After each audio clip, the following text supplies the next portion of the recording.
জুলাই শহীদ স্মৃতি ফাউন্ডেশন থেকে গেজেটেড শহীদদের মধ্যে 87.13% শহীদ পরিবারকে সহায়তা দেওয়া হয়েছে। রাজধানীর শাহবাগে ফাউন্ডেশনটির পক্ষ থেকে শুক্রবার আয়োজিত সংবাদ সম্মেলনে একথা জানান ফাউন্ডেশনের প্রধান নির্বাহী কর্মকর্তা মীর মাহবুবুর রহমান স্নিগ্ধ। তিনি বলেন, আমাদের ফাউন্ডেশনের কার্যক্রম শুরু হয় গত বছরের 10 সেপ্টেম্বর। তখন থেকে এখন পর্যন্ত আমাদের ফাউন্ডেশনের পক্ষ থেকে সর্বমোট 745 জন শহীদ পরিবারকে 37.25 টাকা দিতে পেরেছি, যা মোট শহীদ পরিবারের 87.13%। আইনি জটিলতায় 100 জন শহীদ পরিবারের সহায়তা আটকে রয়েছে।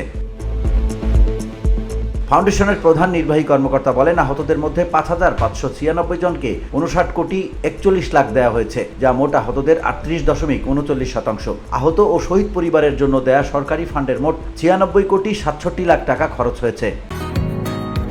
বসুন্ধরা, উত্তরা, বনশ্রী, কুড়িল ও বাড্ডা সহ রাজধানীর বিভিন্ন স্থানে অভিজাত ও অত্যাধুনিক মানের ফ্ল্যাট কেনার এক নির্ভরযোগ্য প্রতিষ্ঠান pleasant properties limited.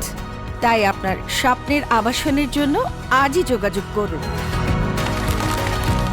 Pleasant properties limited, where destiny matches eventually।